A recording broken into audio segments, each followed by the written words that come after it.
Olá, meus queridos e minhas queridas. Sejam muito bem-vindos e muito bem-vindas a mais uma aula do nosso curso A Razão na Sua Fé. Hoje, conversando sobre um autor que, entre os de seu tempo, com certeza foi um dos mais lidos. Talvez o mais frequentado autor nos 1000 anos que seguiram a sua vida. Ele, que é considerado por muitos o último dos antigos e por outros tantos o primeiro dos medievais, foi autor de uma das obras mais influentes da história da filosofia, usada como manual de iniciação à filosofia por muitos e muitos séculos. Seu nome é Boécio. Boécio, esse autor brilhante, tão importante, hoje em dia não é tão conhecido. Talvez você mesmo, talvez você mesma jamais tenha ouvido falar o seu nome. Injustiça. É um autor que merecia ser mais frequentado nos nossos dias. Ele é pouco citado, pouco estudado, e é um pouco também para ajudar a corrigir essa negligência ou esse equívoco que nós dedicamos essa aula a ele. A ele e a sua obra A Consolação da Filosofia. Obra magistral, que eu te recomendo fortemente. Leia. Um texto escrito em prosa e verso que nos apresenta a filosofia como uma mulher sábia que ensina um homem no momento mais desalentador a razão de ser da vida. Vale muito a pena. E é com essa obra, a obra magna de Boécio, que eu começo aqui a citar as nossas referências do dia. A Consolação da Filosofia, uma obra que precisa ser conhecida. Além dela, estamos aqui de volta com a história da filosofia cristã, que eu já apresentei a vocês. Estamos aqui também com essa organizada por A.S. McGrade, A Filosofia Medieval, publicada em língua portuguesa pela editora Ideias e Letras, que é um conjunto de artigos, certo? Conversando sobre diversas nuances da filosofia medieval, recomendo bastante. Uma outra obra, embora singela no tamanho, vale demais a pena adquirir, Filosofia Medieval de Alfredo Storck. Muito boa, não é só para os iniciantes, não, os iniciados também merecem conhecê-la. Passo a passo da filosofia medieval. Muito boa. E um clássico que demorou a aparecer aqui, né? Demorou, mas chegou. Filosofia, Antiguidade e Idade Média, do grande Giovanni Reale, né? Grande historiador da filosofia, grande sintetizador da história do conhecimento. Ele escreveu essa obra, que foi publicada pela editora Paulus em língua portuguesa, junto com o companheiro Dario Antieri. Muito boa, recomendação forte de história da filosofia. Mas aquela que vai brilhar mais entre nós hoje é Consolação da Filosofia de Boécio. Ok? Tá. Preciso recomendar mais não, né? Leia. Bom, mas como é tradição do nosso curso, antes de falar do nosso autor, vamos falar de seu contexto, de seu tempo. E falar do contexto de Boécio é falar da transição da Idade Antiga para a Idade Média. É uma era que está chegando ao fim e outra que está iniciando. E para falar dessa transição, obviamente, nós não poderíamos deixar de falar sobre Roma. Isso mesmo. É em Roma que praticamente os acontecimentos mais relevantes do nosso curso, depois da filosofia clássica grega, estão ocorrendo. É em Roma que Jesus Cristo virá ao mundo, né, na época do Império Romano. O chão que ele pisou era Império Romano. Foi durante o Império Romano que o helenismo alcançou a sua plenitude. Marco Aurélio, que nós falamos aqui, era nada menos que o imperador romano. Falamos sobre João, apóstolo de Cristo, viveu o Império Romano. As cartas de Paulo foram dirigidas a cidades de províncias romanas. Então, Roma tá com tudo aqui no nosso curso, né? Muito do que a gente falou até aqui tem a ver com Roma e vamos falar um pouco dela, sobre ela, para então apresentar a transição. Então vamos lá. Roma foi fundada em 753 a.C. É aqui que está localizado o mito fundacional da cidade de Roma. Aquele que talvez alguns de vocês conheçam. Rômulo e Remo, né, amamentados por uma loba e tal. A historiografia determina 3 fases de sua história na antiguidade. 3 fases. Fase da monarquia, que vai de 753 a.C. a 509 a.C., a fase da república, que é de 509 a.C. a 27 a.C., e a fase do império, 27 a.C. a 476, quando acontece a invasão de Roma, da cidade de Roma, pelos bárbaros. Veja bem, Roma tem uma história alargada, não é isso? É uma das histórias mais frequentadas por nós ocidentais. Não à toa, porque é ali que, de fato, o Ocidente se apresenta como tal, sintetizando fontes que vieram dos períodos anteriores. É Roma, é a partir de Roma que nós começamos a falar de fato de Ocidente. Daqui a pouco isso vai ficar até mais claro. O Império Romano, Roma, durante a República, mas sobretudo durante o período imperial, é quem absorveu a cultura helenista e integrou o mundo sob ela, originando o que chamamos hoje de Ocidente, ok? Vamos lá. Uma figura, eu já trouxe ela aqui, mas vale a pena reencontrá-la. Esse aí é o mapa do Império Romano num de seus períodos, diria assim, é o mapa de Roma mais amplo com estabilidade, certo? Veja que ele aborda todo o mundo que hoje nós conhecemos como Europa Ocidental, não é isso? Com exceção talvez ali da Dinamarca, da Alemanha e da Polônia. A Europa Ocidental era completamente dominada pelo Império Romano. Então olha lá no mapa em cima, começa na ilha da Grã-Bretanha, né, da famosa muralha de Cláudio que separava os celtas dos romanos, descendo pela atual França, chegando até a Península Ibérica, atravessando o Estreito de Gibraltar, contornando o Mediterrâneo, todo o norte da África, atingindo o Egito e acompanhando, né, o Nilo até mais ao sul. Depois sobe pelo chamado Levante, onde está localizado Israel, pega praticamente todo com certeza toda a Turquia e praticamente toda a Mesopotâmia, está lá o rio Tigre e Eufrates, sobe até o Mar Cáspio, pega o litoral sul, leste e oeste do Mar Negro e chega novamente até a Grécia para finalmente se concluir na Península Itálica, onde estava localizada a cidade de Roma. Bom, esse é o mapa da origem do Ocidente. E é a partir principalmente da porção do Império Romano mais voltado para, né, o Mediterrâneo, mais a oeste, apontando para o Oceano Atlântico mais tarde com as descobertas do ultramarinos, etc. Isso aí vai formar o caldo do Ocidente. Muito bem. Então, o Império Romano, esse império que por volta do ano de 117 atingiu essa extensão toda, ele vai entrar em crise.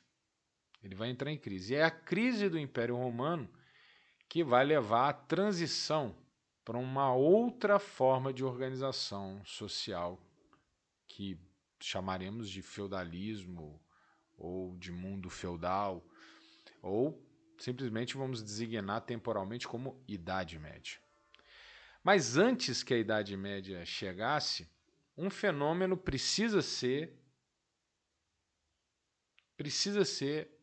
sabe, citado, que é o crescimento da igreja.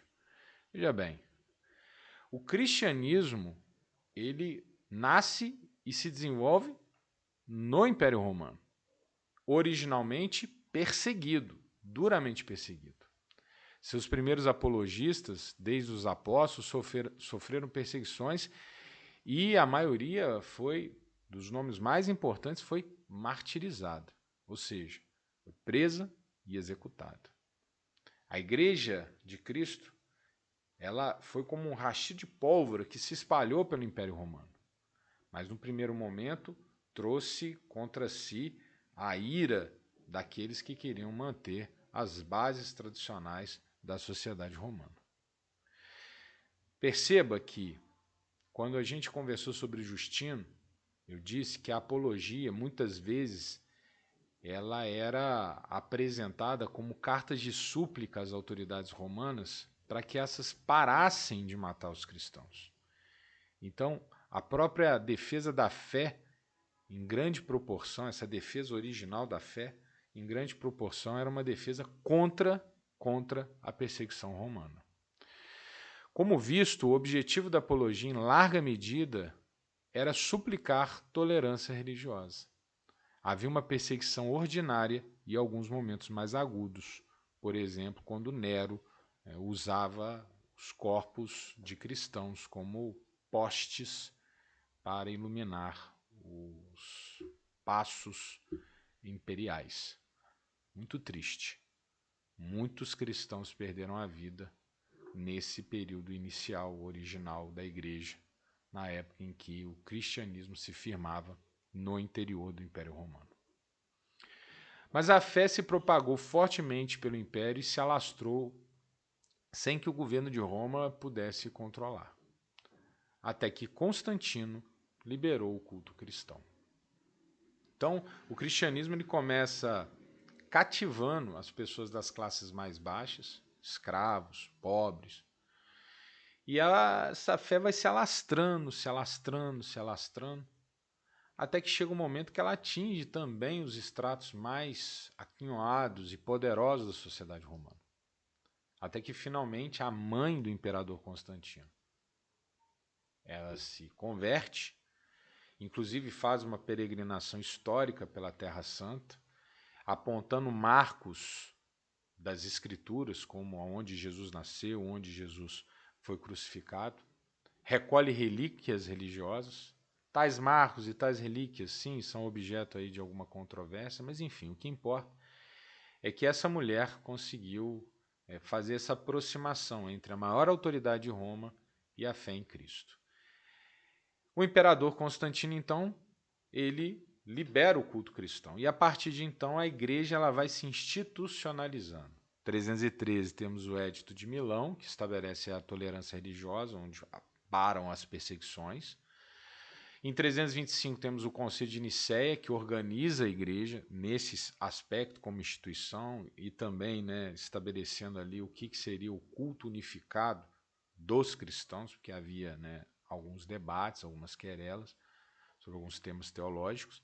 E 391 temos Teodósio oficializando o cristianismo, ou seja, o cristianismo no final do Império Romano se tornou a igreja oficial do Império. Certo? Isso traz prós e contras, tema que nós não vamos abordar neste momento. Mas o que eu quero realçar é que antes que o Império Romano viesse abaixo, o cristianismo já era uma religião institucionalizada. Já trazia um modo de ser, de viver, de pensar, de professar fé completamente inédito e amplamente, enraizado naquela sociedade. Muito bem. Sabendo disso, podemos explicar como que Roma cai, como que Roma se desintegra, como esse império enorme. Existem várias maneiras de abordar o tema, e eu vou aqui me concentrar na explicação centrada na economia. A base econômica do Império Romano lidava com duas ideias, dois aspectos-chave: o avanço militar e a escravidão. Veja bem, o que Roma tinha como uma vantagem competitiva em relação a todos os outros povos e que fez de Roma Roma? Uma elite ávida por poder, por expansão, e um exército extremamente bem organizado, que remonta à memória dos espartanos, inclusive copiados nas vestes, né, nos cerimoniais, enfim. Roma se tornou esse grande império porque tem uma elite ávida, querendo muito poder, e um exército que dá condições para essa elite para se expandir. E na medida que o império ia se expandindo, os povos que iam sendo conquistados, em larga medida, iam sendo convertidos a escravos. Essa sociedade ela era baseada na escravidão, ok? A sociedade antiga era baseada na escravidão. Então, quem trabalhava e produzia riquezas na Grécia, em Roma, todo esse período que nós estamos abordando aqui, eram os escravos. Escravos do campo, que eram os mais importantes, escravos da cidade, escravos que serviam a pessoas importantes, escravos que eram convertidos a gladiadores para divertir as massas, enfim, os escravos, a escravidão era uma instituição fundamental na sustentação desse império.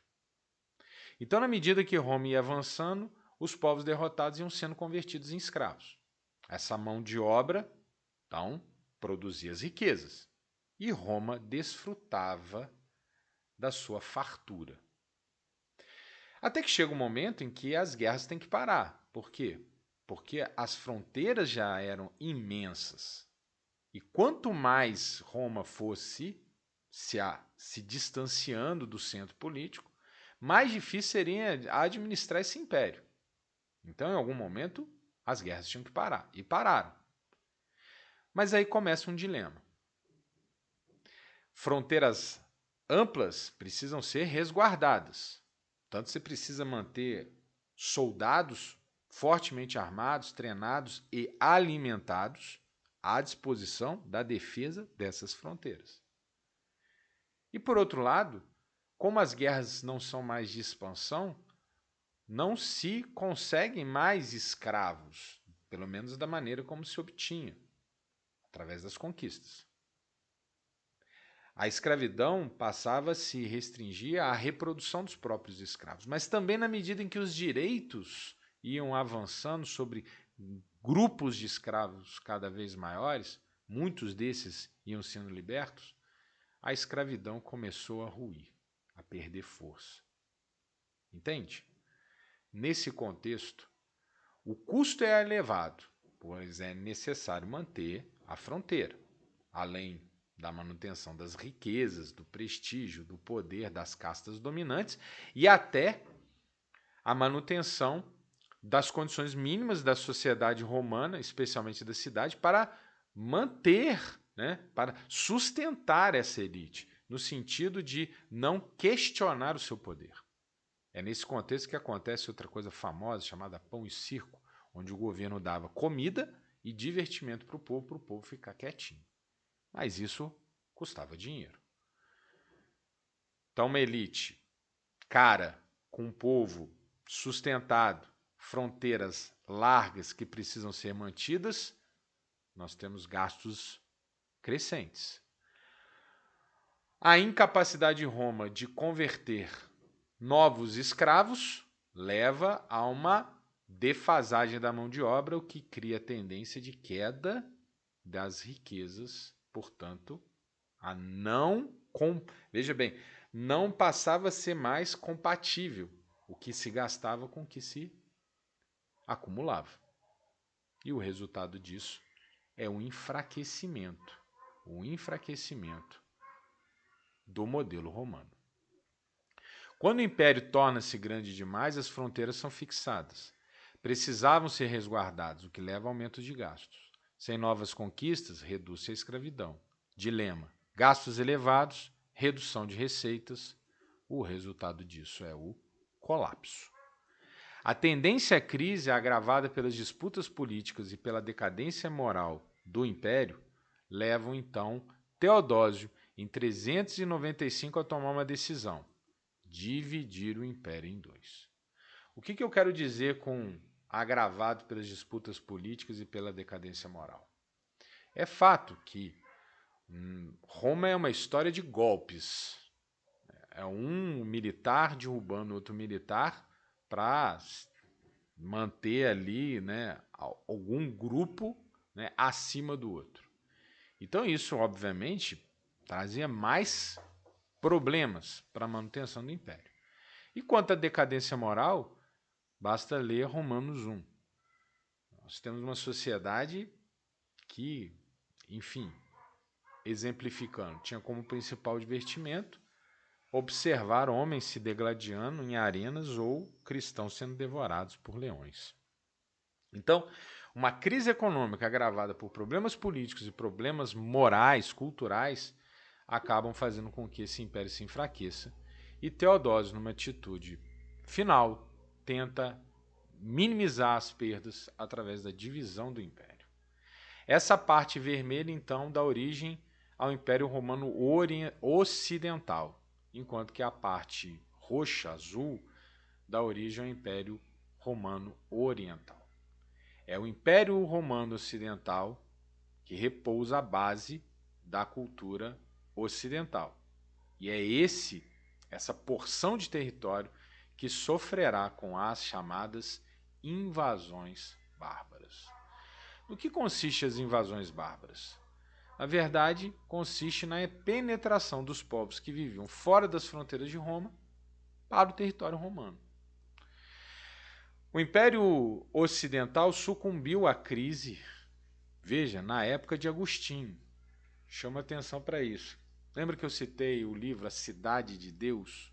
Agostinho está justamente debatendo essa chave da história romana. Agostinho viveu na época em que o império estava em franca decadência, em que as invasões já tinham começado. E muitos romanos atribuíam as invasões a um castigo dos deuses pela conversão ao cristianismo. E é em defesa do cristianismo que Agostinho escreve aquela obra magistral.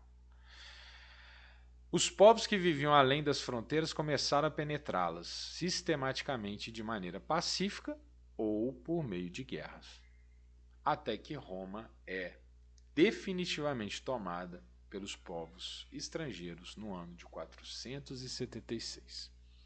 Na linha do tempo que divide, né, a história da humanidade, ou a história do Ocidente, vamos ser justos, em etapas, é o ano de 476 que marca o fim da Idade Antiga e o início da Idade Média. Não é à toa, não é por acaso. É porque neste ano Roma sucumbe às invasões bárbaras. A partir daquele momento, o Império Romano Ocidental não existe mais. E o que virá pela frente é a construção de uma nova sociedade, que nós chamamos de feudalismo. A desorganização resultante da crise e das invasões leva ao processo de ruralização. A síntese ou mistura entre o modo de vida romano e o modo de vida bárbaro ou germânico dá origem à sociedade medieval. Veja que o que virá depois do Império Romano não é nem 100% romano, nem 100% germânico. Germânico, diga-se de passagem, é uma outra expressão para definir esse mesmo conjunto de povos que viviam nas fronteiras de Roma e que penetram. Ambos são termos reducionistas. Bárbaro é uma designação que foi criada pelos gregos para chamar aqueles que não eram gregos. Inclusive os romanos foram por muito tempo bárbaros do ponto de vista dos gregos. Os romanos absorveram como boa parte da cultura helenista, né, aquela que tem raízes na sociedade grega, a expressão para designar todo mundo que vivia fora do Império Romano. E traz, de fato, uma conotação pejorativa, né? É uma conotação essa que nós recebemos e que, de certa maneira, se consolidou, né, no nosso vocabulário. Hoje, quando a gente fala uma pessoa é bárbara, né, não estamos querendo elogiar, né? Enfim. E germânico? Germânico vem de uma palavra em latim que designa o gritador. É um pouco como que aqueles povos que viviam nas florestas, fora, né, do além Reno, rio Reno, né, como que aqueles guerreiros eles lidavam no campo de batalha? Eles vinham gritando, né? Então, germânicos, né, são os gritadores. Hoje em dia, essas palavras não dizem nada, né? Porque existe raízes germânicas em praticamente todos os povos do centro-norte da Europa, né? Eles não são apenas os alemães, mas os dinamarqueses, boa parte dos franceses, né, os escandinavos, enfim. Né? Muito bem. Então, esses povos, misturados com Roma, vão, numa síntese, nessa mistura, formar uma coisa nova, que nós chamamos de Idade Média, que no campo econômico, das relações sociais, políticas, ideológicas, passou-se a ser designado pelos historiadores recentemente de feudalismo. Ok? Então é essa nova sociedade que estará sendo construída na época em que Boécio vive. Boécio ainda não vive o processo de ruralização radical, não. Ele está acontecendo. Ele acontece como? Ele acontece pelo fato de que as pessoas que viviam na cidade viviam isoladas dos suprimentos do campo. Suprimentos cortados, cujas linhas de acesso eram cortadas pelo processo de guerra, das invasões. Então, aqueles que tinham condições saíram das cidades e foram para o campo. Aliás, as elites que viviam nas cidades tinham sua riqueza enraizada no campo. Lá é que se produzia, né, a riqueza material dessa sociedade. Não nas cidades, era no campo. Então, muitos desses voltaram para o campo para defender as suas posses e recrutavam soldados, né, mercenários, para ajudá-los nisso. E é aí que vai formando, né, a nobreza, aquela sociedade da cavalaria, enfim. Tudo isso estava começando a acontecer na época em que Boécio habitou entre nós. Então veja, Boécio viveu entre 480 e 524 ou 25. Veja, Roma cai em 476. Boécio é a geração que nasce imediatamente após a queda de Roma. Foi um político romano do alto escalão do governo invasor godo, em Roma, que manteve as estruturas básicas de poder do Império decadente. Informação importante. Quando os invasores penetram o Império Romano, aqui a gente destaca os godos, que vão dar origem aos visigodos, ostrogodos, enfim. Esses invasores, eles tinham consciência da sofisticação, do avanço que era a sociedade romana. A cidade de Roma era uma metrópole, era uma cidade cosmopolita. Roma era a exportadora das melhores tecnologias, construção de aquedutos, estradas, prédios.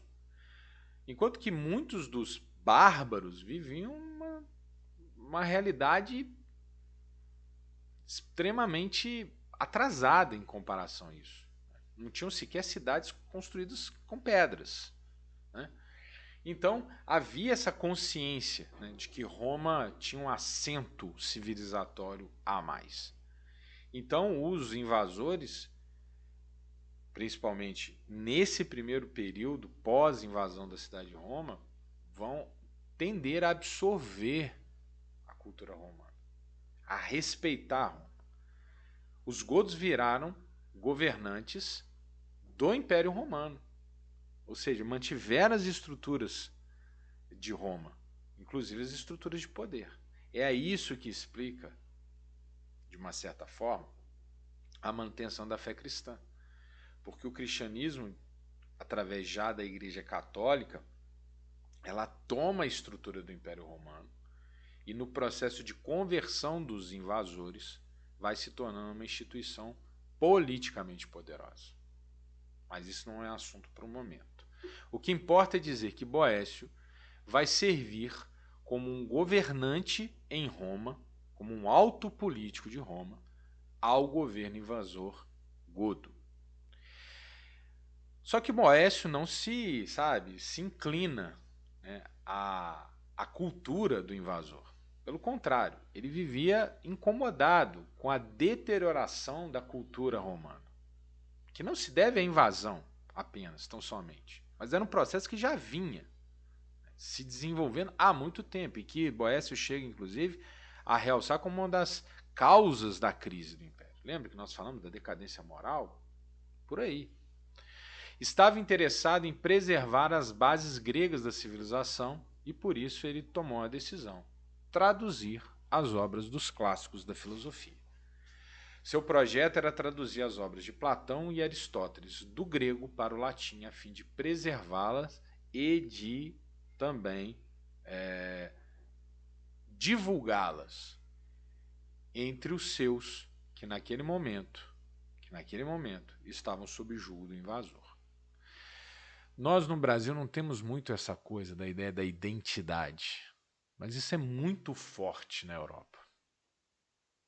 Quem sou eu como um grupo étnico, sabe, diferente dos outros, sabe? Qual é a minha história? O que me trouxe até aqui? Quem sou eu como esse grupo, sabe, humano, né, diferente de todos os outros? Boécio está reverberando esse sentimento de preservação da identidade. Quem somos nós, romanos? Especialmente nesse momento tão dramático da nossa existência, onde nós viemos do maior império do mundo e agora somos subordinados, subalternos a um invasor que, do ponto de vista de Boécio, não tinha os mesmos atributos civilizatórios do que eles mesmos. Os próprios godos tinham essa ideia. O que não significa aqui dizer que um é inferior ao outro, nada disso. Mas é fato que os romanos, eles, pelo seu cosmopolitismo, né, pela sua envergadura, pela sua resiliência no tempo, né, tinha muito a dizer. Né? Enquanto que os godos eram um povo que ainda estava começando a tatear o seu próprio caminho. Mas veja, Boécio quis, mas não conseguiu. Planejou transcrever para o latim os textos completos de Platão e Aristóteles. Traduziu alguns deles, é verdade, porém não completou o projeto. Legou importantes comentários explicativos e enriquecedores, mas acabou restringindo-se às obras aristotélicas de lógica. É isso mesmo. Boécio conseguiu traduzir Aristóteles parcialmente, especialmente suas obras de lógica. Agora, ele não fez só uma tradução. Ele não foi lá só trazendo as palavras do grego para o latim, não. Ele também fez comentários enriquecedores e explicativos das obras de Aristóteles. O que não é qualquer coisa, gente. Primeiro porque Boécio tinha conhecimento de obras que não chegaram até nós. E no curso dos escritos de Aristóteles, alguns conceitos chaves que eram anteriores às obras que chegaram até nós se perderam. Então Boécio ajudou a preservá-los. E também ele explicou Aristóteles, que não é uma coisa tão simples. Então Boécio ele foi muito importante, não apenas por manter vivas essas obras, como também por nos ajudar a compreendê-las muitos séculos depois. Boécio, como eu disse, então, era um político importante, influente. Ele chegou a ser governante de Roma, sob o governo godo, diga-se de passagem. Ele era como um primeiro-ministro, vamos colocar assim. E ele era um altruísta, né, que queria, né, divulgar, né, a cultura, e também um homem de letras, um homem, sabe, muito intelectualizado, né, que conseguia ler no grego e traduzir para o latim e entender Aristóteles e explicar Aristóteles. Era realmente um homem diferenciado, que viveu uma vida confortável, uma vida, né, usufruindo, né, de muitas benesses, né, que o poder traz e que, né, a sua posição social lhe conferia. Mas, por uma rasteira do destino, lembre-se, destino, da fortuna, um golpe da sorte ou da má sorte, Boécio foi implicado numa conspiração sem ter nada a ver com o peixe, e aí ele foi condenado com outros à morte. o rei qual ele servia, decidiu que ele deveria ser preso e executado. Falavam que ele estava vinculado a um grupo que conspirava junto com o rei do Império Romano Oriental, que, aliás, diga-se de passagem, se manteve depois das invasões bárbaras, dando origem ao Império Bizantino, que foi muito próspero até o século XV. Ele só veio cair em 1453, portanto, 1000 anos depois, né? Então, o Império Romano Oriental sempre era uma ameaça para o Ocidente. E aí disseram que Boécio estava no meio de uma turma que queria fazer, né, que queria ajudar o Império Romano Oriental, e aí o seu rei o condenou à morte. Boécio então vai para a cadeia.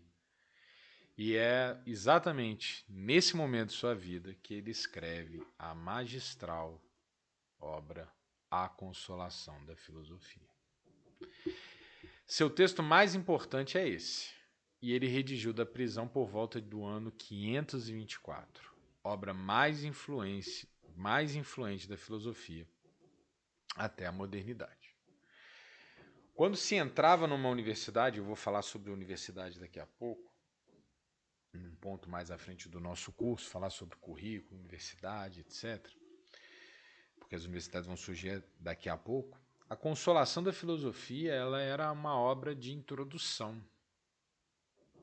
Então, quando você ia estudar as artes liberais, via de regra você era apresentado à Consolação da Filosofia. Consolatione. Era, portanto, uma obra de alcance gigantesco. E foi, se você pegar todos os autores modernos, Hobbes, Locke, sabe, Spinoza, Kant, todos eles leram Consolação da Filosofia. Somente recentemente, muito recentemente mesmo, já na idade contemporânea, que ela foi relegada a um papel secundário.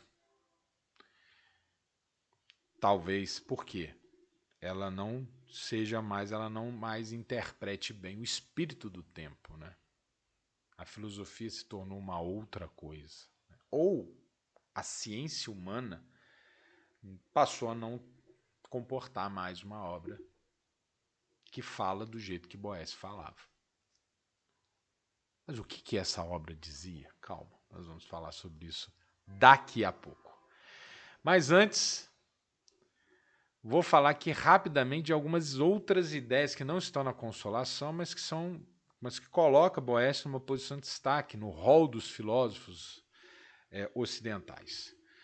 Primeiramente, que Boécio ele foi fortemente um dos amoldadores do currículo medieval. Currículo esse que, vamos lá, entra pela Idade Moderna. A forma de organizar as disciplinas, certo? Que durante os próximos, pelo menos 1000 anos, sabe? Foi feito por Boécio. Ah, porque Boécio inventou? Não, porque Boécio soube sintetizar os conhecimentos que ele havia adquirido. Lembra? Boécio está preocupado em manter a cultura helenista viva, né? Então ele vai ler vários autores antigos e vai sistematizar uma forma de aprender. E essa forma de aprender vai dar origem ao currículo medieval, que eu não vou explicar aqui agora, mas numa aula à frente. Só quero fazer esse registro para que você saiba a respeito. Lá na frente nós vamos voltar nisso. Boécio também ele antecipa uma das maiores polêmicas do mundo medieval, que é o tema dos universais. Porque eu acabei de falar de uma coisa que nós vamos tratar mais à frente, e esse também nós vamos tratar mais à frente. Mas as raízes estão em Boécio. A ideia de que existem ideias universais que antecipam a caracterização das coisas. Isso vai ser discutido por Abelardo, por Guilherme de Ockham, por vários filósofos depois da alta escolástica e da escolástica tardia, e cujas bases estão aqui em Boécio. Boécio é o primeiro que faz algumas ponderações a respeito dos universais. Então, olha que Boécio está aqui nos apontando para para caminhos que o nosso curso ainda vai trilhar mais à frente. Uma outra coisa importante que trazemos de Boécio é, veja, a organização do raciocínio, sabe? De um tipo de raciocínio que é pré-científico, vamos dizer assim. Vamos lá. Apropriando-se da filosofia herdada, cria um conjunto conceitual empregado para a classificação das coisas dispostas na realidade. É ele que é autor dessa ideia, gênero, espécie, classe. Claro, isso não saiu da cabeça dele, né? Tem elementos disso muito fortes em Aristóteles. Mas ele vai, sabe, ele vai se apropriar dos antigos e vai, né, modelar essa proposta. Tal é amplamente utilizado até hoje, da mesma maneira ou com algumas variações. Então, essa ideia de dividir as coisas em gênero, espécie, classe, é Boécio que vai nos apresentar, e essa maneira de pensar, que é pré-científica, ela vai, sabe, se enraizar no raciocínio científico posterior e permanece viva com variações até hoje. Isso nas ciências humanas, nas ciências exatas, nas ciências naturais, nas ciências da saúde, certo? Muito bem. E uma outra coisa importante de Boécio é que ele cria, com base nessas subdivisões, um conceito e uma organização da filosofia. O conceito de filosofia que vem de Boécio é a ideia de amor à sabedoria. Muito, muito, muito próximo aos antigos, correto? Muito menos próximo aos helenistas e muito mais próximo aos clássicos. Sabedoria não como técnica, mas como pensamento vivo, autônomo, autossuficiente, descomprometido, completamente entregue à busca pela verdade. Esse é o conceito que Boécio vai nos legar sobre filosofia. E ele também vai ser super, sabe, resiliente no tempo. Sabe? Ele vai ser longevo no tempo. E é o conceito clássico. Amor à sabedoria. A filosofia como um fim, não tomado da maneira como os helenistas a tomarão, como um meio. E é interessante que Boécio afirma que a filosofia é o fim, mas o seu tema forte, ou seja, ele diz que a filosofia é o amor à sabedoria, portanto a filosofia como um fim, descomprometido, autossuficiente, portanto não se subordina a absolutamente nada. Ela se basta por si mesma, conhecer para conhecer, isso é tipicamente clássico. Mas ele também é o autor do tema da felicidade, que é super helenista, né? Então Boécio é um cara realmente diferenciado. Bom, mas então ele vai dizer, filosofia é amor à sabedoria, mas ele não para por aí. Lembra que ele desenvolveu aqueles critérios de organização do raciocínio, gênero, espécie, classe? Então ele vai pegar e vai dizer assim, bom, mas a filosofia não é uma única coisa. A filosofia ela pode ser diferenciada internamente segundo ao tipo de análise ou segundo o seu objeto de reflexão. Então ele vai distinguir dois ramos ou duas espécies de filosofia: especulativa ou teórica e filosofia prática. Lembra? Crítica da razão. Lembra? Pura crítica da razão prática. Aqui, mais recente, com Kant. Olha lá. Boécio vai falar a filosofia como, né, um gênero, ela é o amor à sabedoria. Mas como espécie, ela pode ser dividida em dois ramos que se dedicam a classes diferentes, ou seja, que jogam sua análise, focalizam sua reflexão em objetos específicos. Ok? Então vamos começar aqui pela filosofia especulativa ou teórica. A filosofia especulativa lida com três classes de seres. A primeira delas é é a filosofia, é a espécie de filosofia. Presta atenção, presta atenção, presta atenção. É a espécie especulativa de filosofia que se dedica à classe dos seres intelectíveis. Ok? Então, a primeira subdivisão da filosofia é aquela que trata da classe dos seres intelectíveis. Quem são os seres intelectíveis? São aqueles seres que não dispõem de corpo físico. São aqueles seres que, para serem compreendidos, exigem pura e simplesmente a abstração, que não podem ser observados, não podem ser medidos, não podem ser calculados. Eles são tomados, ok? Na sua evanescência, na sua imaterialidade. Então, quando a filosofia se dedica a estudar, né, de maneira especulativa a classe dos seres intelectíveis, ela se dedica a estudar, por exemplo, Deus ou alma. Intelectíveis são seres cuja existência é puramente espiritual, imaterial e imutável, e encontra-se nesse ramo a teologia e os temas de estudo sobre Deus e sobre as almas. Então, primeira classe, intelectíveis. Segunda classe é a dos seres inteligíveis. Inteligíveis, olha só. Quem são os seres inteligíveis? Enquanto junção de alma com a matéria. Trata-se da categoria intermediária que conecta plano intelectível ao naturalis. Ou seja, muito bem. O que seriam os inteligíveis? Seriam aqueles seres que podem ser parcialmente explicados pela sua dimensão intelectível e parcialmente explicados pela sua dimensão naturalis, que é aquela que vem imediatamente depois.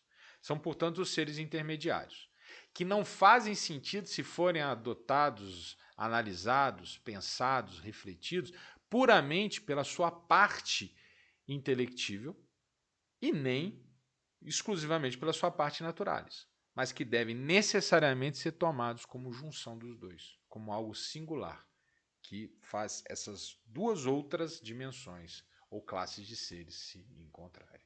É aqui que está a antropologia, o estudo sobre eu, você, os seres humanos. Boécio diz que não há nenhum sentido na pretensão de observar o homem simplesmente do ponto de vista de sua alma. Ou seja, a teologia não é capaz de explicar o homem em sua integralidade. Revolucionário, certo?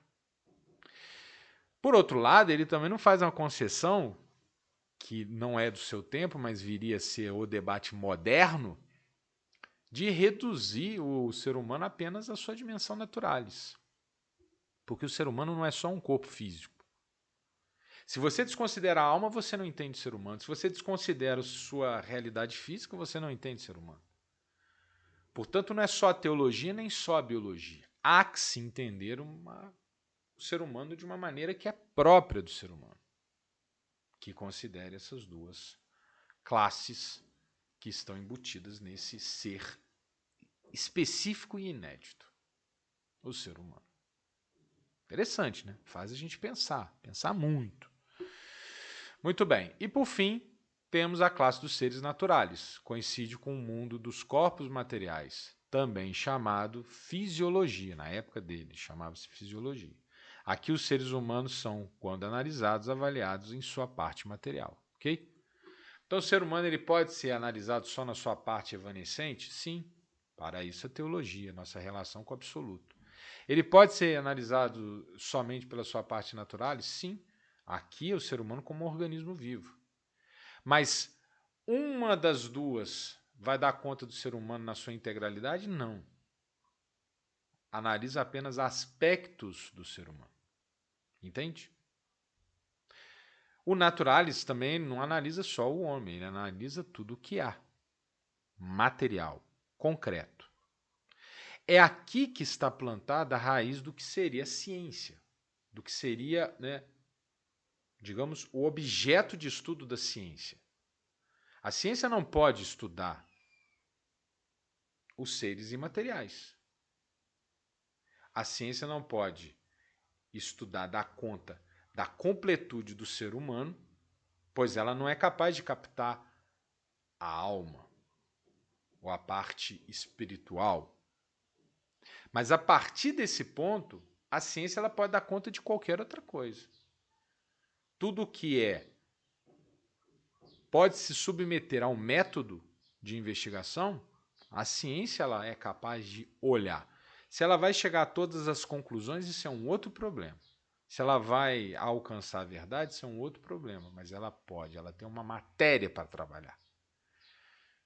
Então, Boécio, de uma maneira possivelmente inconsciente, está plantando as bases do que seria, né, essa divisão entre aqueles pensamentos não científicos, e não por isso pouco rigorosos, e o pensamento científico.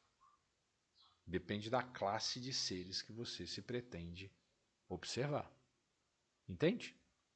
Bem legal, né? No outro ramo, na outra espécie, a filosofia prática, o Boécio ele também subdivide em 3 partes. Aquela das normas, que regem a conduta humana particular, a das virtudes civis, que são aquelas cultivadas na arena pública, justiça, bondade, paciência, coragem, e o governo da família. Então, o que é filosofia prática? É aquela filosofia que serve para nos tornar pessoas melhores no mundo. Enquanto que essa filosofia teórica é aquela que serve para entender as nuances do mundo, né? Nessa variante prática, ele distingue 3 momentos da vida. O momento da vida em que o ser humano lida consigo mesmo é o momento da norma. Quem eu sou? É onde está, por exemplo, o tema da honra. Eu posso mentir e ninguém saber, mas eu sei. Eu posso enganar sem que ninguém saiba, mas eu sei. Eu posso trair sem que ninguém saiba, mas eu sei. É ali, nesse mundo das normas, em que o homem ele trata consigo mesmo. Quem sou eu? Na segunda, na segunda parte da filosofia prática, ele lida com aquilo que o ser humano faz em público, da sua conduta em relação aos outros. Certo? É aqui que sabemos das virtudes civis. Coragem, né? Justiça, bondade. Como que eu lido com o outro, não comigo mesmo, não com a minha própria consciência, ou com a minha dimensão espiritual, ou com a minha relação íntima com Deus. Né? É um mundo das normas diferente do mundo das virtudes civis, que é a forma como eu lido com os outros. Ok? E entre as duas existe um campo específico, que é a maneira como eu lido com a minha família, com o mais próximo. Esposa, filhos, pai, mãe. É a regência da casa. Bem legal. Vale a pena conhecer. Veja que Boécio, numa pegada bem aristotélica, tem essa coisa de, sabe, compartimentalizar o pensamento. Né? Existe uma filosofia que se divide em 2 espécies, cada espécie, essa espécie especulativa, 3 classes de seres, essa daqui prática em 3 partes diferentes, voltadas para 3 tipos de comportamento humano. Tá vendo? Ele é todo metódico, vamos colocar. Né? Isso é uma pegada aristotélica. E é isso que vai nos ajudar a explicar, né, como que ele influencia, né, a modelagem do currículo medieval, como eu disse, algo que nós veremos à frente. Ok? E é importante também chamar atenção para isso aqui. O papel da lógica. Boécio, ele se dedica, talvez o tema da vida de Boécio seja a lógica. Mas ele não toma a lógica como um fim. Olha só, a lógica, por sua vez, não figura como um campo de reflexão autônomo, mas é tida como uma ferramenta, um instrumento que conecta de maneira coerente os conceitos. Olha só, gente, Boécio me faz pensar muito sobre a maneira como nós lidamos hoje em dia com o conhecimento. A nossa sociedade ela requer para que um conhecimento seja considerado legítimo, seja visto como rigoroso, que ele seja ciência. Já viu? Até para aparecer na televisão com ar de autoridade, o sujeito que vai falar alguma coisa tem que colocar um jaleco branco, já viu isso? A nossa sociedade ela tem essa ideia da ciência com muita centralidade. E essa autoridade que, né, digamos, disciplina os comportamentos. Isso para mim, enfim, não é tema agora, mas isso é um dos sintomas da falta de algo poderoso que possa, sim, consertar, né, as motivações pessoais. Isso tem tudo a ver com Deus. Mas, enfim, não é o tema do momento. Essa ideia de ciência como portadora única da autoridade, do conhecimento, é um problema. Porque ela acaba obrigando que ramos que não têm nada de ciência tenham que se afirmar como ciência e acaba não dando o devido valor, prestígio merecido para ramos que não se dispõem a ser ciência. Filosofia não é ciência. E nem por isso deixa de ser rigorosa, nem por isso deixa de ser relevante. Sabe?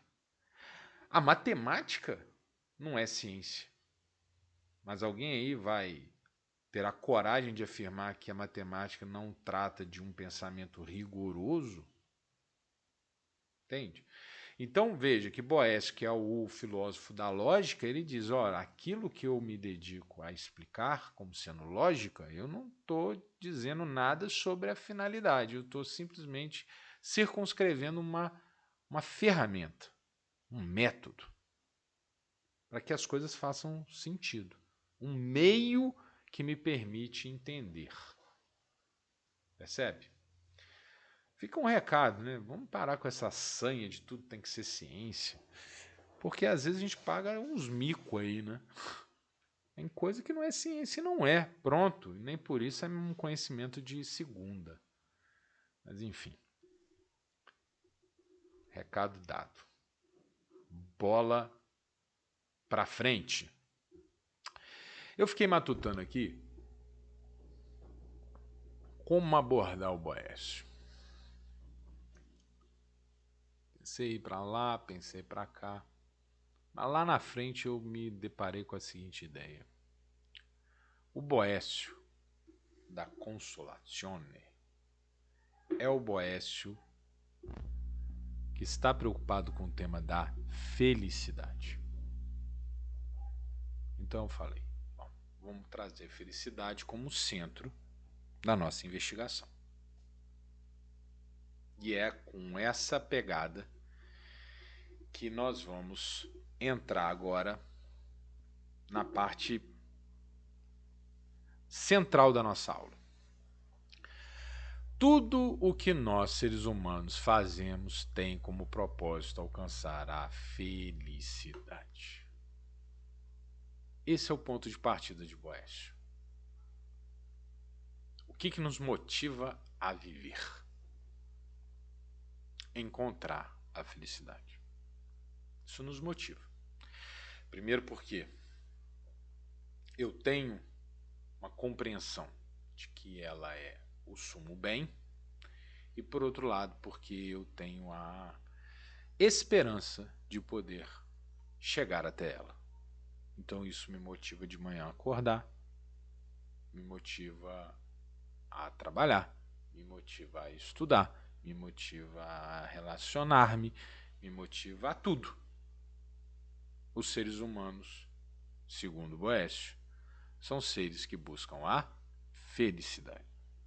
Existe uma escala de bens que estabelece o grau do que é mais ou menos desejável. Porém, no final, no cume de todos os bens, encontramos inexoravelmente a própria felicidade. Ela é o fim último, o bem maior, entre todos os outros que figuram na escala dos bens.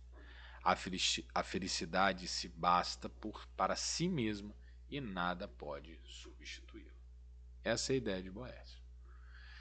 Ah, Oleg, mas eu não concordo que a gente busca felicidade. Às vezes a gente está buscando uma outra coisa, sim, mas essa outra coisa tem em mente, ela é um ponto ou ela é um bem que me leva a um bem maior, que é a felicidade. Os seres humanos, eles se movem buscando bens, entende? Mas esses bens, por sua vez, carreiam a um bem maior, conspiram em favor de um bem maior. Eu posso ficar estacionado num desses bens e não encontrar felicidade. É só quando eu entendo que um bem que leva a outro bem, que leva a outro bem, que leva a outro bem, que leva a outro bem, que vai me fazer chegar à felicidade, é que eu de fato encontro o caminho da felicidade. O que acontece com o ser humano muitas vezes é que ele fica estacionado em um bem qual ele acha que é a felicidade, mas não é. Porque aquele bem ele só presta para te conduzir a um outro bem. Entendeu isso? Beleza. Vai ficar mais claro o raciocínio. Ao longo da vida, o ser humano procura a felicidade, mas não faz necessariamente as escolhas que conduzem a ela. Pois no mundo existem inúmeras distrações que confundem e desviam o indivíduo da felicidade suprema. Presta atenção. Então o ser humano ele vai buscar a felicidade, mas ele encontra um bem e acha que aquele bem é felicidade, se estaciona ali e ele não encontra felicidade.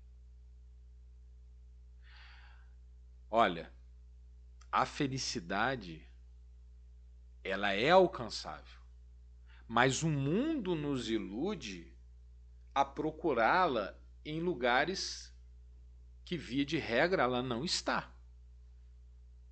O mundo me confunde nesse meu ímpeto de encontrar a minha felicidade. Entende? Eu quero a felicidade. E aí eu acredito que a felicidade é aquilo que de fato não é. Por quê? Porque o mundo me confundiu. Porque o mundo me apresentou o que não é felicidade, vendendo-me como se fosse. Então Boécio vai fazer o seguinte raciocínio: como encontrar a felicidade? Ou aonde encontrar a felicidade? E esse raciocínio nos leva a diferenciar duas palavrinhas: fortuna e providência, que são os dois temas chaves da consolação da filosofia. Fortuna, providência. Vamos começar pela fortuna. A fortuna, ou sorte, ou boa sorte, barra má sorte, ou, né, aquela coisa que pode dar certo ou pode não dar certo, fluida. A fortuna, ela diz respeito às coisas que têm a ver com a terra mesmo. É oscilante, é inconstante, é incontrolável. Enquanto que a providência, ela refere-se a algo que me leva ao constante, ao definitivo, ao eterno. Então, quando o ser humano ele busca a felicidade na fortuna, ele se coloca como que uma pessoa que está na montanha russa. Vai para cima, vai para baixo, vai para a esquerda, vai para a direita, fica de cabeça para baixo, desce, sobe. Enquanto que a providência é constante, é serena, é definitiva. Então vamos lá, para a gente falar da fortuna, vamos primeiro diferenciar as duas palavrinhas. Fortuna ou sorte diz respeito às oscilações relacionadas às satisfações obtidas ao longo da vida. Pronto. Providência refere-se à verdadeira e sublime felicidade que se encontra na autorrealização do homem enquanto ser. Pronto, está dada a resposta. Acabou, não tem mais o que falar. Já encontramos A felicidade está na providência, não na fortuna. Pronto, acabou, fecha o livro, matéria dada. Pronto, já sei o que fazer, vou buscar na providência. É simples assim? Claro que não. Claro que não. Por quê? Porque a fortuna é ardilosa. Porque a fortuna, ela, como dito anteriormente, ela nos engana e faz até que nós pensemos que o que é providência de fato nos faça perseguir o que não é. Vamos entender, vamos lá, vamos aprofundar agora na fortuna. A fortuna domina as coisas deste mundo e não é nela que se pode encontrar a felicidade. Na verdade, ela distrai o homem, retirando a atenção daquilo que realmente pode satisfazer a busca pela felicidade. Boécio vai explicando uma a uma as principais distrações. Então, Boécio vai, através das lições dadas pela filosofia, nos explicar o que não leva à felicidade, mas que a fortuna vende como sendo felicidade. Primeiro, riqueza. Talvez se a gente tivesse assim num plenário e perguntasse para a plateia: o que leva à felicidade? Algumas pessoas levantariam a mão e possivelmente, se não a primeira, a segunda diria: riqueza. Riqueza, riqueza. Pois Boécio vai dizer, ele não está sozinho nisso, hein? Muito antes dele, Aristóteles, na Ética Nicômaco, falou a mesma coisa. É na riqueza que podemos encontrar a felicidade? Não. Aliás, jamais. Como não? Aí a gente pensa, né, naquela expressão popular, né? A riqueza não traz felicidade. Aí alguém vem e responde e diz de maneira jocosa: ela não traz felicidade, mas ela compra. Será? Boécio, como Aristóteles, é enfático ao dizer que não há criatura na terra que seja mais miserável do que aquela que acredita que vai encontrar a felicidade na riqueza. Por uma razão muito simples. Porque a riqueza não é fim nem para ela mesma.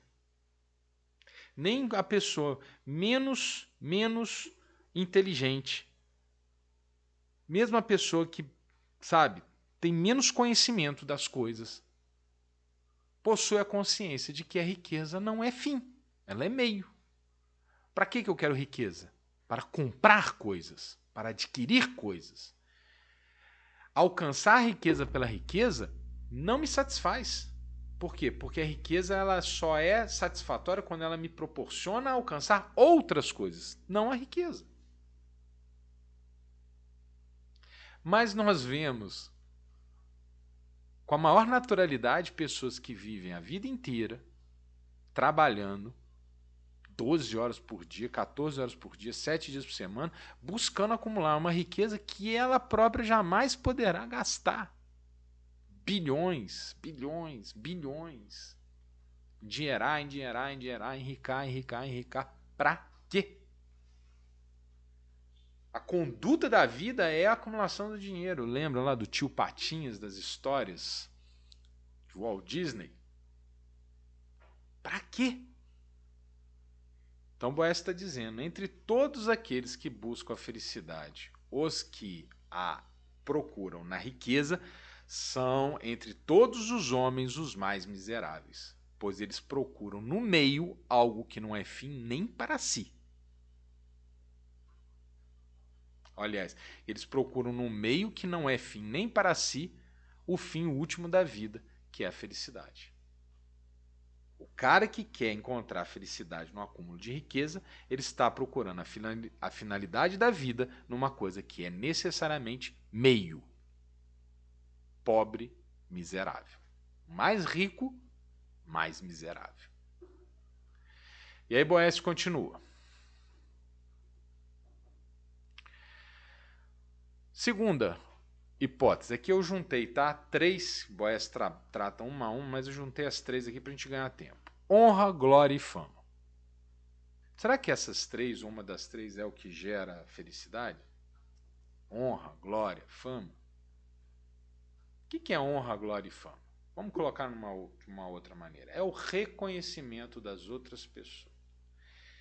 É uma admiração difusa entre os outros com relação a mim. Isso tem a ver com glória, tem a ver com fama, tem a ver com honra. Será que é isso que gera felicidade? Quando as pessoas olham para mim e me admiram? Boécio vai dizer: não.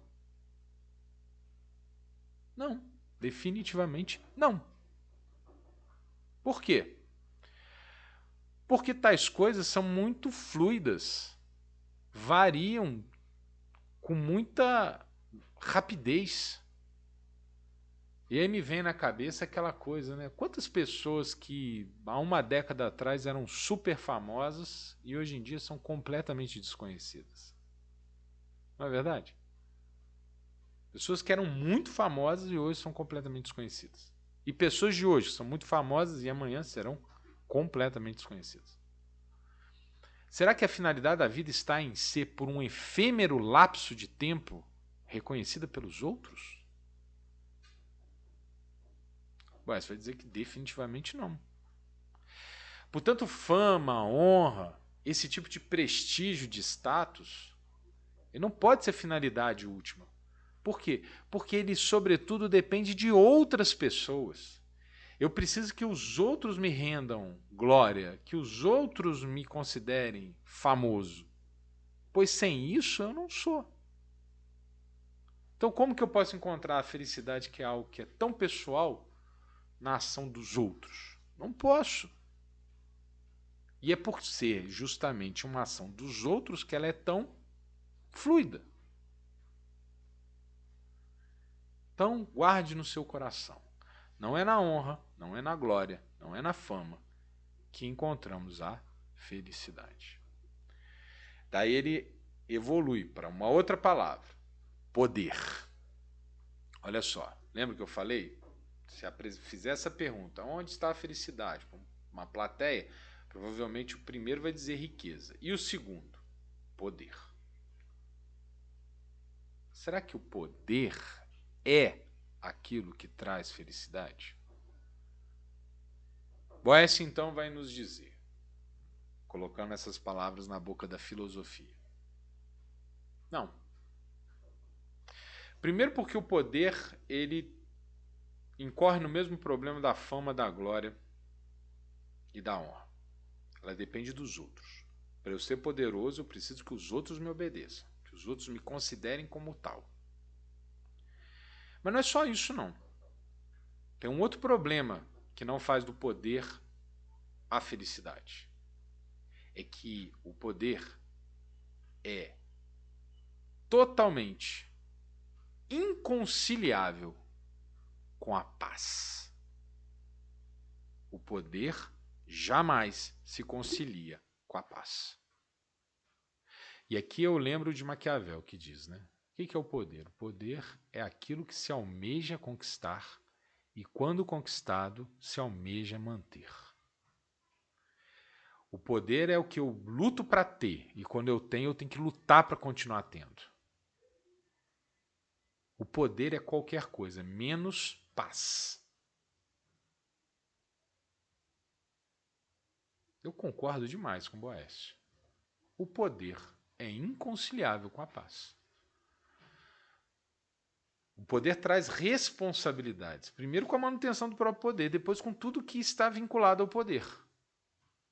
Imagina um rei que tem que ficar sempre, daquela época, tem que ficar sempre com medo de ser envenenado. Ou hoje em dia, um presidente tem que ficar com medo da oposição derrubá-lo. Né? No caso de um regime como o nosso, CPI para cá, né? Mercado financeiro para lá, imprensa acolá. Ou no caso de uma guerra, um governante que é agredido por outro e tem que ir à guerra, o que isso vai dar? Ué, qualquer coisa menos pasmo. Tem um minuto de tranquilidade. Então, será que algo que não gera paz pode trazer felicidade? Olha, ficou o desafio. Olha para a foto de um presidente no Brasil no dia que chega no carro e no dia que sai. Compara as duas. O poder envelhece. O poder deteriora. Ele não acrescenta. Mas aí vem a pergunta, por que tantas pessoas procuram poder? Eis a questão. Porque na fortuna, nesses movimentos erráticos do mundo, nós somos confundidos e levados a concentrar atenção naquilo que não é como se fosse. As pessoas brigam pelo poder porque elas acham que aquilo vai produzir felicidade. E muitos que alcançam o poder acabam se viciando naquilo, como qualquer outro tóxico, e passam a não admitir não tê-lo. Tudo isso é qualquer coisa, menos felicidade. Uma vez que não é paz, uma vez que não é constante. Se algo que é inconstante é o poder. Concorda? Eu concordo com o Boécio. E por fim, o terceiro aspecto são os prazeres. Será que os prazeres, e aí quando eu falo prazer, são os prazeres mais carnais, comer, né? Prazer sexual, essas coisas, será que é isso que traz felicidade?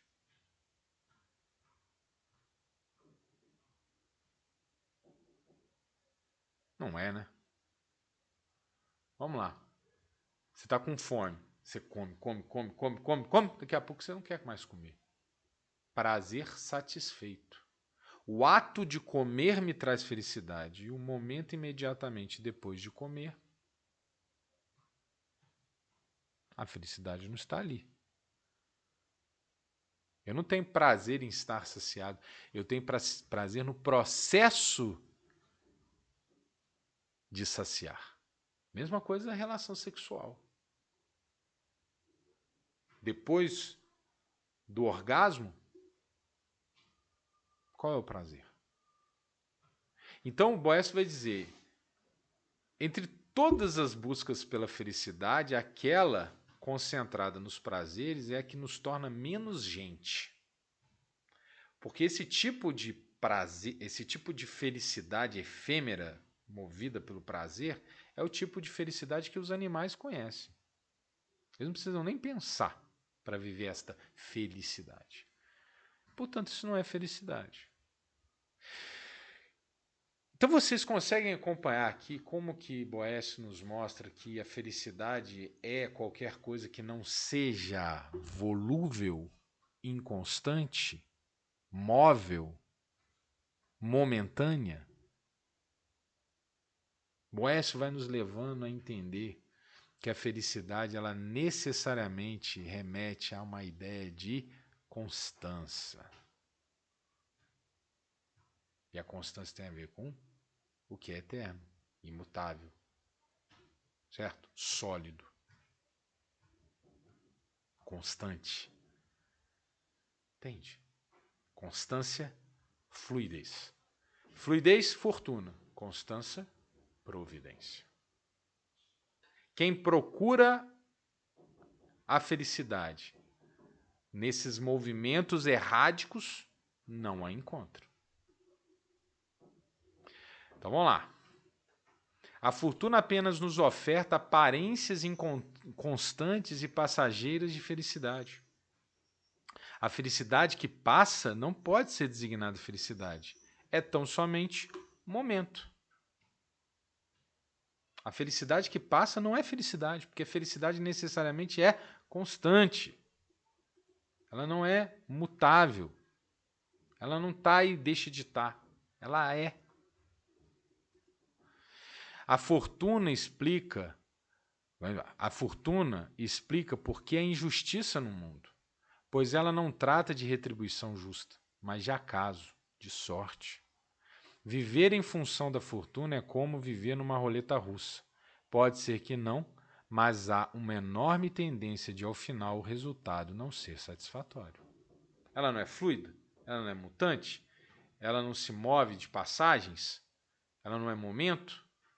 Então, não sendo constante, as coisas da fortuna, que são essas imagens distorcidas de felicidade, ao mesmo tempo em que me proporciona, né, um auge de satisfação, no momento seguinte ela me joga no chão, produz um revés de infelicidade. Entende? É isso que o Boécio está falando. Se você buscar a sua felicidade na riqueza, cara, quando você ficar, você pode até ficar rico, mas se você ficar pobre, você perdeu a sua felicidade. Se você buscar a sua felicidade na honra, na glória, né, nessa coisa de ser reconhecido pelos outros, ser famoso, e no dia que as pessoas virarem as costas para você e não mais te olharem com admiração, acabou a sua felicidade. Ou se você quer o poder, ó, você ganha a eleição, vira o presidente e tal, e no outro dia você perde a eleição e não é mais, acabou. E os prazeres? Nada disso vai te levar a um processo, sabe? Que vai, sabe, ser constante. Não é felicidade. Isso são momentos, momentos de satisfação. Isso não é felicidade. Quando a fortuna nos afaga, somos felizes, mas sempre sob o risco da fortuna produzir um revés, como ocorreu com Boécio, que de governador se tornou condenado à morte. E aqui eu vou então ao livro. Boécio está encarcerado. Boécio começa a obra mostrando uma cena. Ele, na prisão, cercado pelas divas, para aquelas musas inspiradoras que os poetas da antiguidade recorriam para buscar inspiração para escrever. Era comum na antiguidade. Antes de começar um texto, né, tem uma espécie de chamado à musa que venha me inspirar para que eu escreva de maneira bonita, atraente, para que eu tenha, né, conteúdo. Então Boécio está no cárcere cercado por essas musas. Até que aparece uma mulher diferente, com uma estatura diferente, com uma postura diferente, com, sabe, com uma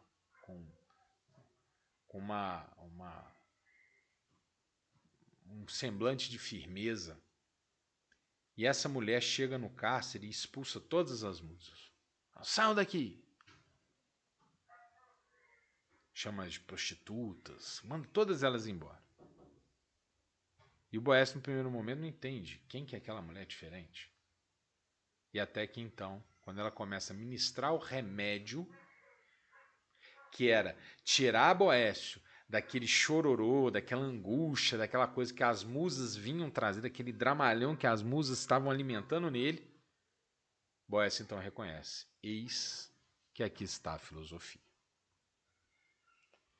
E a filosofia vai ministrar a ele o remédio da alma, que é justamente essa coisa, né, triste que um homem que está no caminho da morte vive. É a hora que Boécio está olhando para o passado e fazendo o balanço dele, pensando por que eu vim parar até aqui. E aí ele fica desgostoso de ver tanta coisa que ele viveu e, no entanto, para acabar assim. E aí ele se questiona, né? Poxa, eu era feliz e não sabia, será? Será que isso tudo teve um propósito, teve uma razão de ser? E aí a filosofia vai mostrar para ele.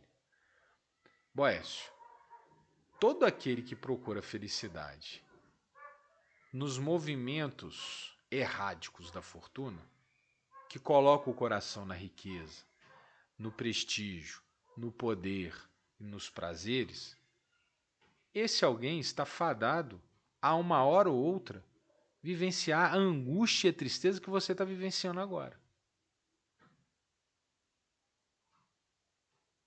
No mundo, nós somos encantados por coisas muito maravilhosas. Mas esses encantamentos não nos levam à felicidade. O que não significa que eu não possa usufruir dessas coisas. Eu posso ser poderoso, eu posso ser rico, eu posso ser famoso, eu posso ter prazeres. Mas eu jamais posso colocar o meu coração em tais coisas, porque tais coisas estão agora para não estarem depois. Levando de novo aqueles temas filosóficos um pouco mais densos, no mundo, lembra de Heráclito? Nada é, tudo é vir a ser. E aí vem para mim e diz, né, o que é não está no mundo, porque no mundo tudo é inconstante. Quando eu coloco então meu coração nas coisas do mundo, eu vivo a inconstância do mundo. Agora, quando eu tiro meu coração das inconstâncias e coloco ele naquilo que é perene e eterno, no que é, aí sim, eu estou habilitado a encontrar felicidade.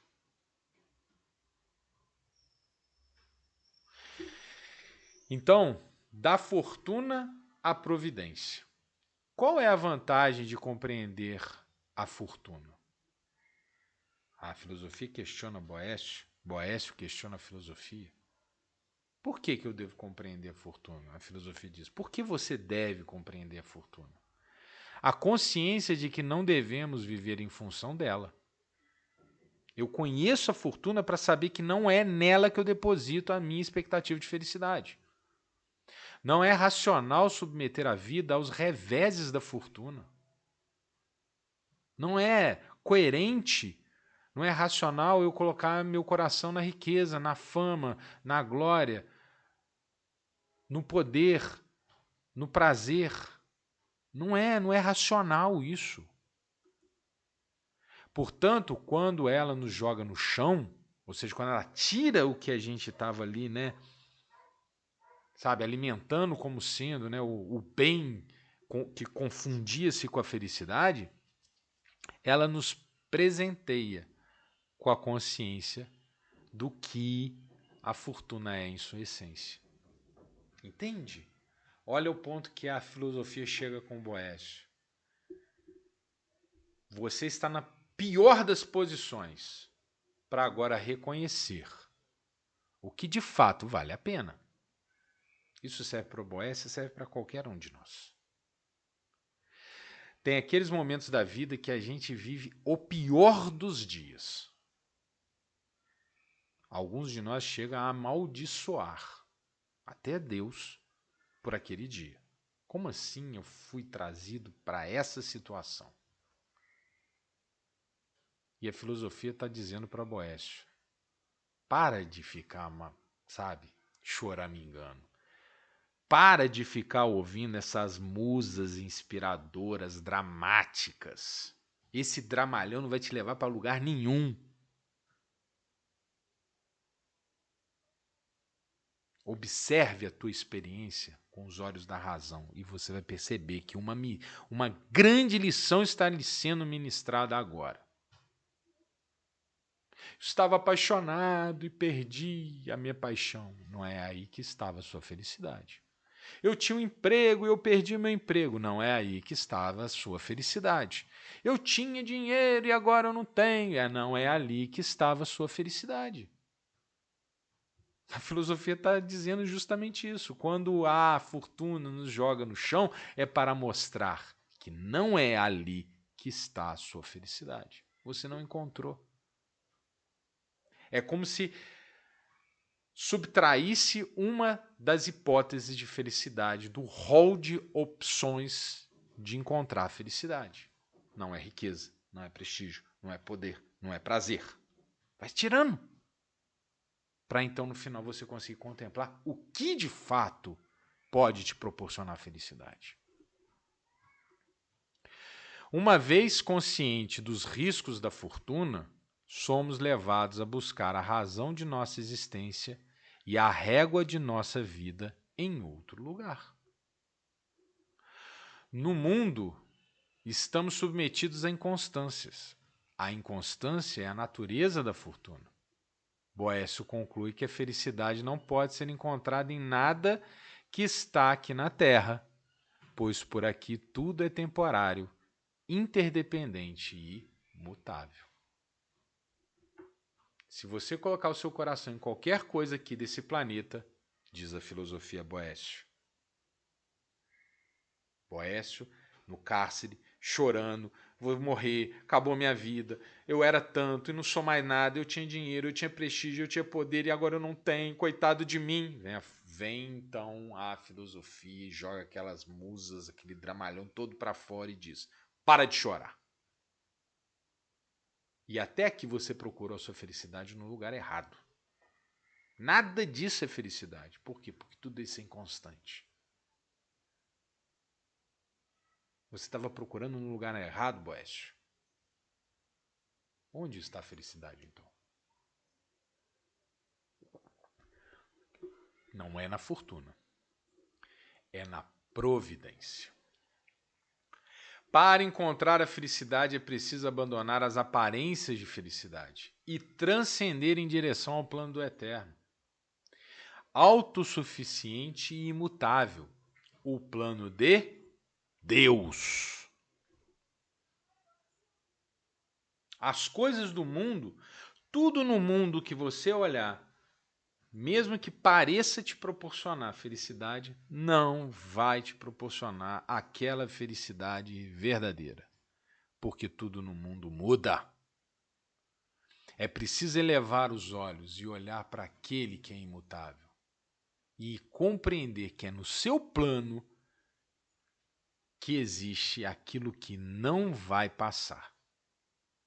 Aquilo que vai produzir em você a verdadeira e definitiva felicidade. Deus é o sumo bem, originador de todos os outros bens. Tudo o que é imperfeito representa diminuição ou afastamento do perfeito. Se existe o imperfeito, pressupõe-se a existência do perfeito. Se no mundo é impossível apontar algo que possa ser designado perfeito, pressupõe a existência de uma referência que determina os graus de imperfeição em direção ao perfeito. Presta atenção. Deus é o sumo bem. Nele habita a perfeição. Ele é perfeito porque ele é constante, ele é imutável, ele é eterno. Sendo constante, ele se diferencia da inconstância do mundo. Entende? Entende? Então, as inconstâncias do mundo só fazem sentido se elas te conduzirem àquilo que é constante.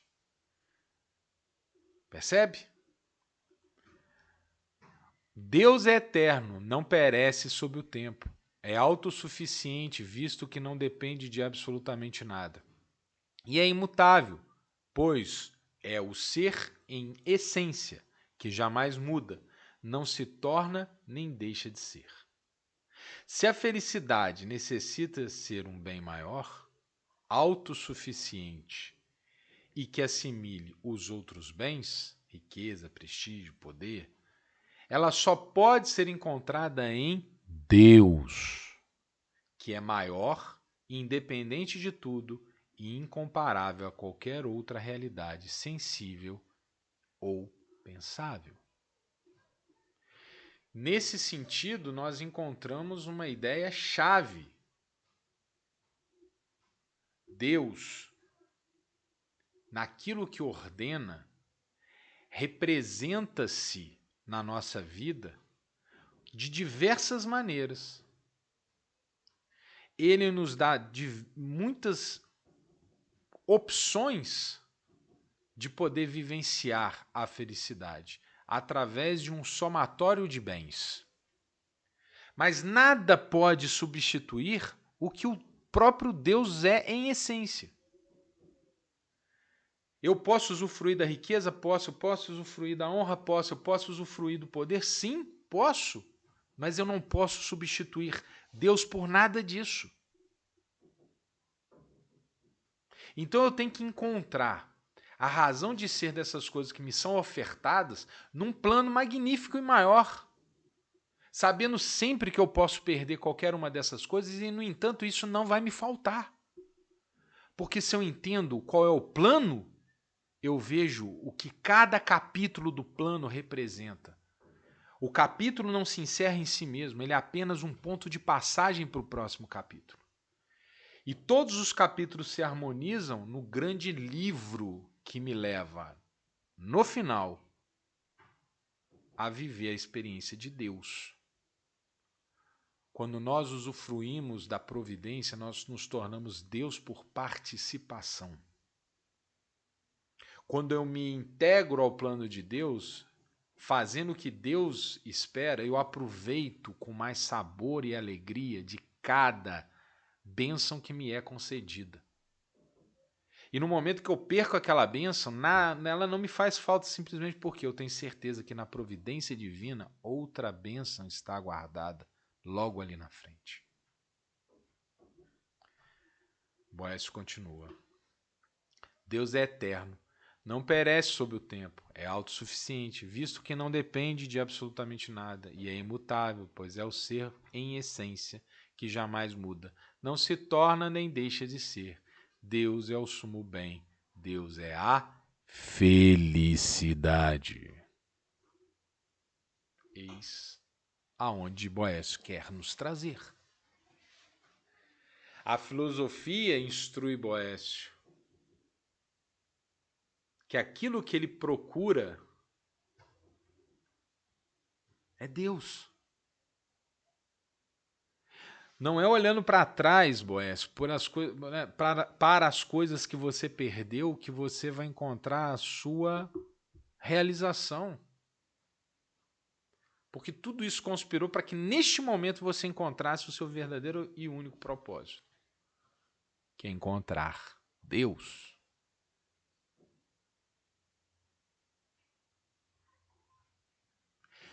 Se o homem se move buscando a felicidade, se a felicidade não é encontrada na imutabilidade do tempo, do mundo,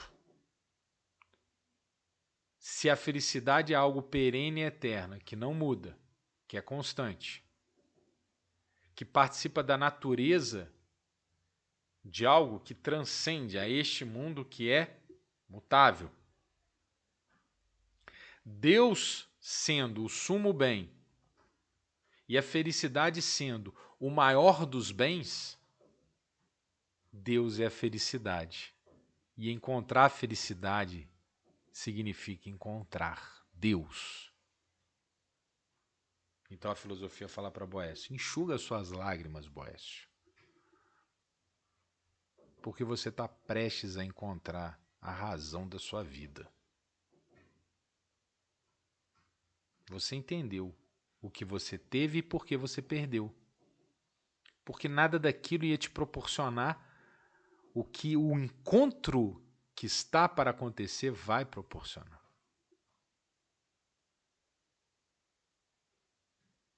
Boécio se anima. Sendo Deus a perfeição, ele é o estado de felicidade plena, pois não há melhor estado que a felicidade, e não há grau maior do que o que se designa pleno.